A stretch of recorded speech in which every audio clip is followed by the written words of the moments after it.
This episode of Arrays of Living discusses the pattern of apologies. Have you ever felt deja vu when particular people in your life apologize to you? I certainly have, and there are a number of ways to look at this experience. From the lens of the over-apologetic, who is the instigator of the behavior, and we can also look at it from the lens of the recipient of the apologies, those who receive the apologies. Now, after a number of occurrences, patterns are revealed and the apologetic outcomes become rather predictable. And it's the predictability is what irks those subject to the apology. People who receive regular occurrences of apology, they really do get antsy. They really do get irritated. So let's get real. Let's have a real conversation. Are you or have you become a continually apologetic person? Or do you know someone who is? Are you so self-aware that you can recognize this is happening? And when you do recognize it's happening, can you pause for a moment and start to consider what exactly is the reasoning behind that? Now, my hand is raised because I happen to know many people who fall into this category. In fact, I struggle with what the apologetic person expects from the non-apologetic recipient. How are they supposed to act? How are they supposed to think? Are we being taken for granted as being too nice or too forgiving? And if so, then the reality is that a person can only be so nice and so forgiving for so long. When is enough enough? These patterns show up related to situations such as abusive situations where there's an abuser and an abused. Even narcissistic encounters have it. Phobias have it. So many people put in so much effort related to camouflaging or hiding their phobias. Infidelity is another one where you get into the situation and then when it's revealed or discovered, oh, the apologies. And then even with small everyday chores or tasks, we see the behavior and we start to see the patterns. I very recently came to realize I've been subject to this type of behavior or patterning most of my life, either as an observer of the pattern or the receiver of the apologies. When I reflect on those past experiences versus current ones, the common theme is that patterns of apologies seem to always be about a person's inability to live up to the expectations they set for themselves with others. And guilt sets in, and voila, an apology is forthcoming, even if it proves repetitious and perhaps false.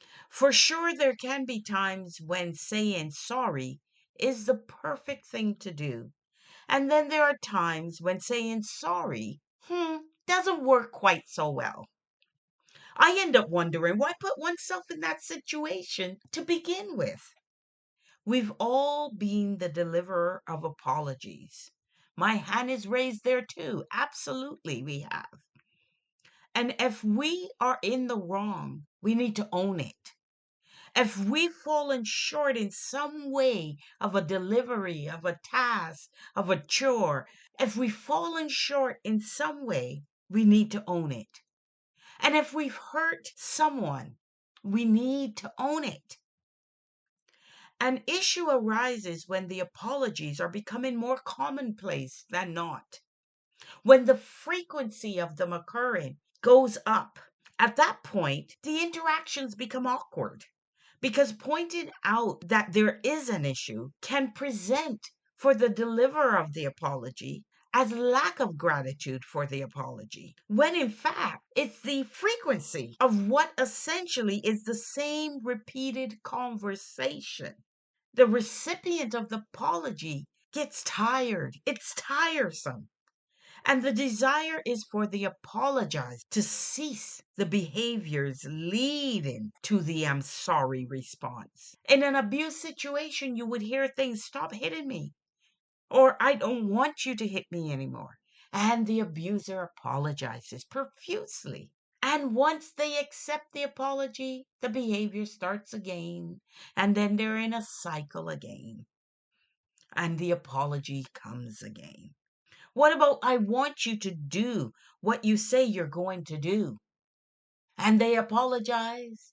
And then again, they get into a cycle where the apology has been accepted. And then the behavior starts and they don't do what they say they're going to do. And it could be as simple as taking out the garbage. As simple as I'm going to wash the dishes. As simple as I'm going to move that from left to right. And it doesn't happen. Or it doesn't happen in a timely fashion. And the apologies come. How about, I don't want the sorry? Because if you were truly sorry, you would self-correct. Think about that for a minute. You would self-correct if you were truly sorry. It's just the easy, seamless thing to say to get past a situation. Because constant apologies actually create conflict. Addressing the issue breeds confrontation because one person expects you to feel good about the apology without considering that the frequency of apologies actually halts any feelings of good. And in fact, it reduces or dilutes the apology to that of mere words, empty words. More so, feelings of being taken for granted can unfold. And that's situation dependent, of course, but it can unfold. Now, of course, I did some research. I got into this because it hit me and I was like, wow, this is happening. Or, you know, wow, this has been a thread, a theme in my life. So I did some research. And that research supported my conclusion around feelings of guilt. And there were suggestions to avoid such things as overselling, making promises you can't or won't keep, and address one's chosen approach. Think about the approach being used to things leading to the apologies. Change. Make a decision to change. And it can also stem, the behavior can also stem, and this is ironic, from a fear of conflict. And that's ironic because the very behavior, as I said before, can create conflict. My research also revealed some very surprising thoughts about those who frequently apologize. The first surprise suggested the behavior could be attributed to lack of self esteem. Ha! That was a surprise. Lack of self esteem. Lack of self esteem is when you think poorly of yourself. And thinking poorly of yourself results in that you worry that you're doing something wrong. You're being difficult. You're causing problems. You're being unreasonable. Or you're asking too much. It can stem from these feelings.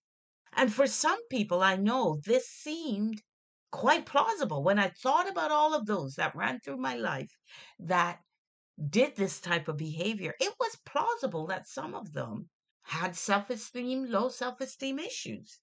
But here's the thing, the behavior is also associated with people pleasers, which are those people concerned with what other people think about them and don't want to upset or disappoint others. People pleasers do this. Another thing is feeling uncomfortable or insecure and don't know what to do or say, so they apologize.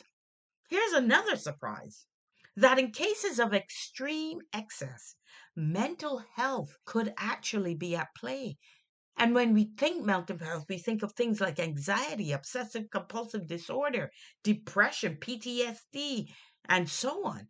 But sometimes it can indicate mental health issues. That one was an interesting one for me. And then there is the consideration for cultural and environmental influences that reflect on gender, for example. In misogynistic communities or male dominated societies and communities, women exhibit the behavior more than their male counterparts. And as a female, we tend to also see a prevalence at a race level and within business hierarchy. Subordinates, for example, to management and or their bosses, depending on the type of management, depending on the type of bosses, could find themselves always in that subservient apologetic state. And just as interesting is it being an automatic response that you do without even thinking about it. Essentially, just a bad habit. And as I go through this, it's important that the listeners, you as the listener, think about it and start to say, do I do that?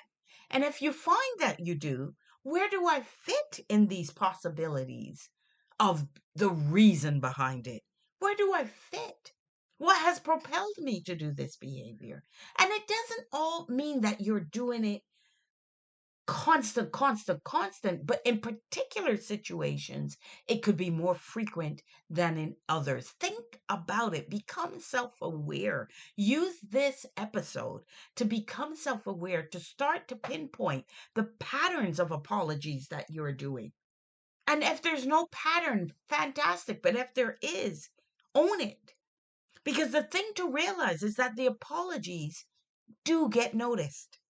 And while at first there is gratitude and understanding around that apology, when someone says, I'm sorry, you go, oh, don't think anything about it. That's okay. You don't need to apologize, blah, blah, blah.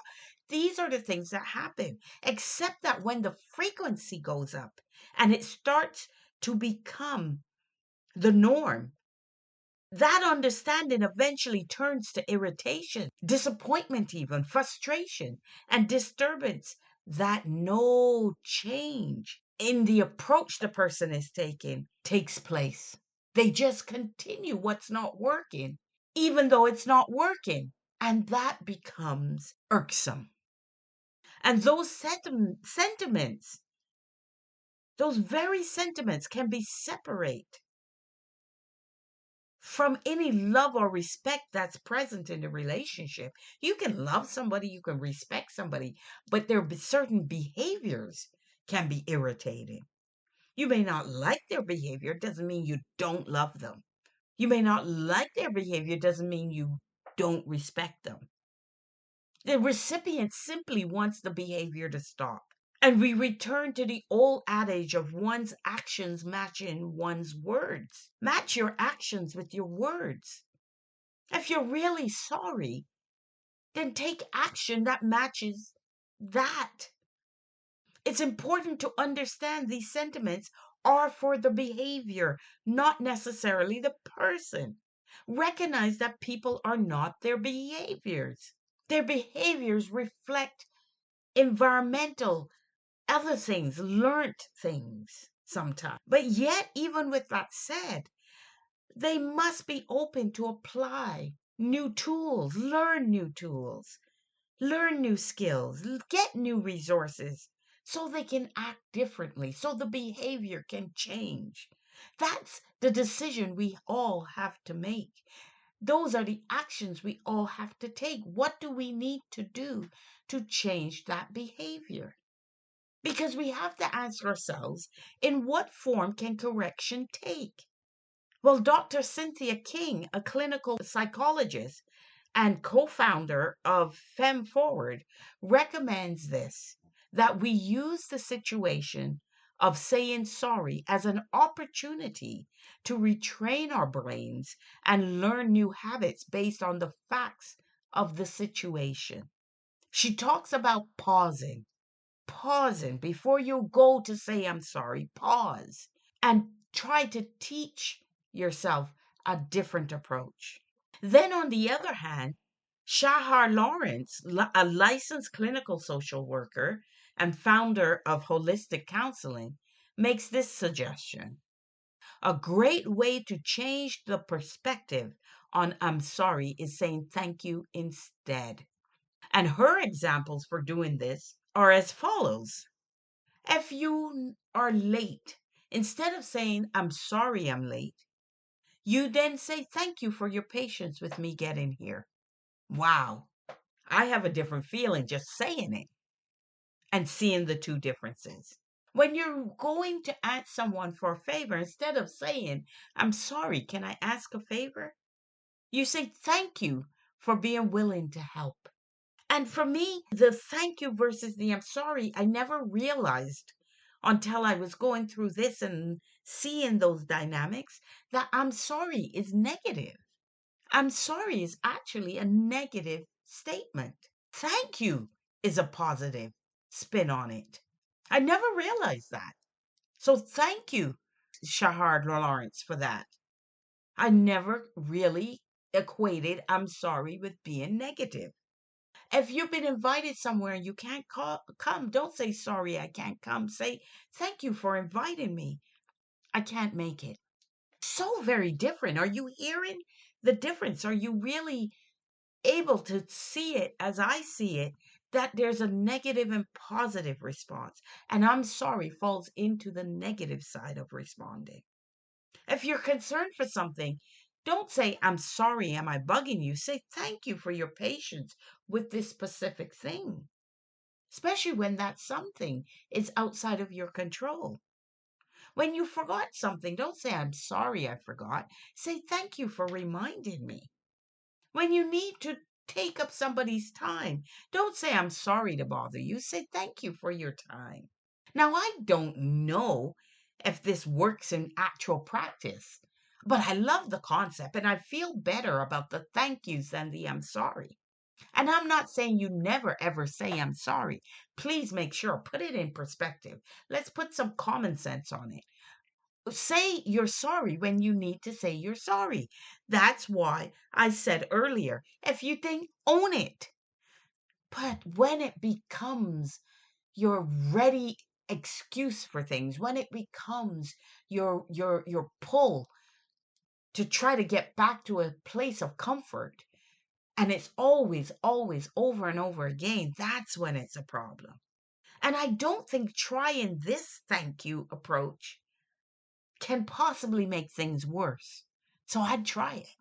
Because the intent on the part of the apologizer is to diffuse irritation and conflict. And it is to get to a more healthy, respectful relationship, whether that relationship is personal or business or both.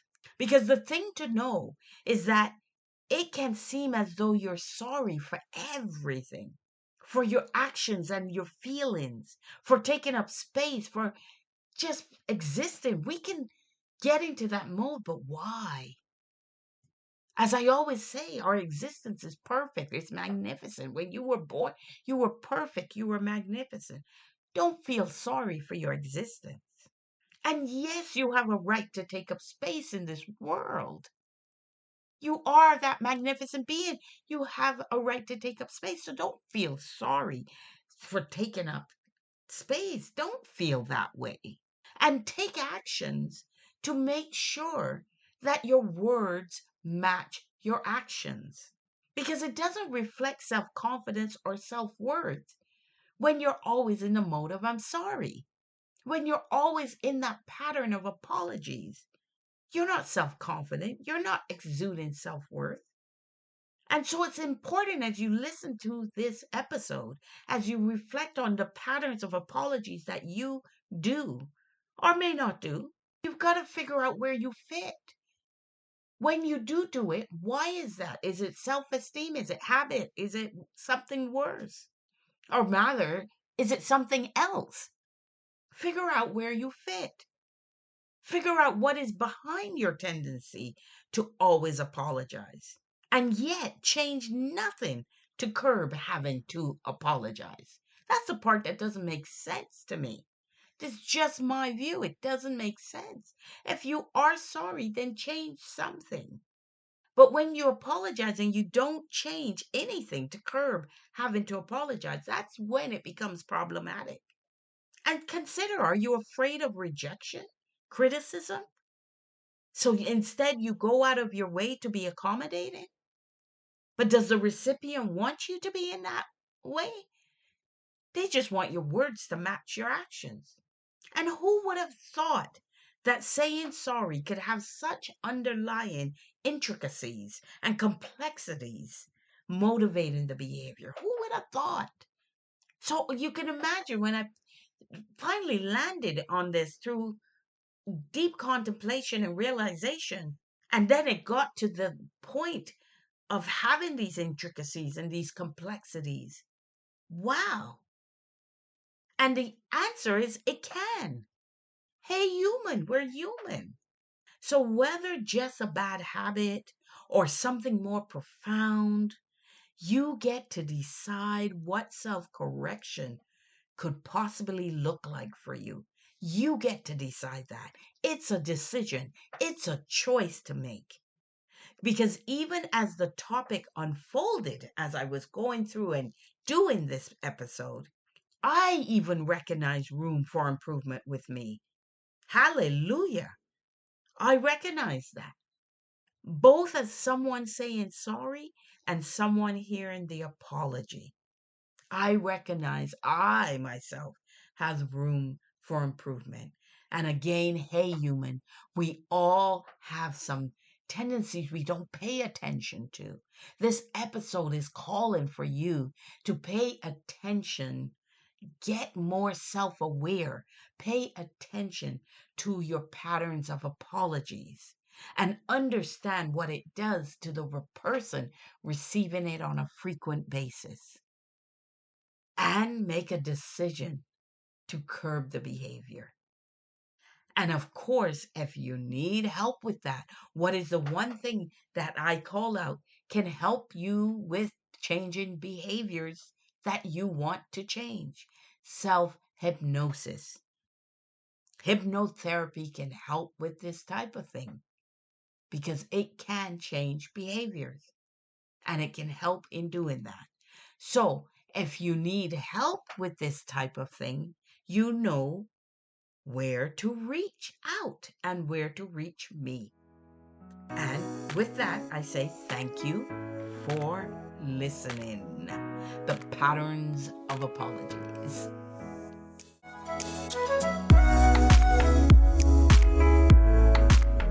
Thank you for listening to this episode of Arrays of Living. And please be sure to follow me on Instagram, Twitter, LinkedIn, and YouTube. You will also find in the description below my email address should you want to reach out, and I am happy if you do. And just to be sure, it's jen@youareworthmore.co, and worth more you definitely are. And lastly, also see the link that will allow you to schedule a meet and greet with me. And that's an opportunity for me to meet you and you to meet me and for us to have a chat. And that would be wonderful and welcoming. So please hit the link and let's set up a meet and greet.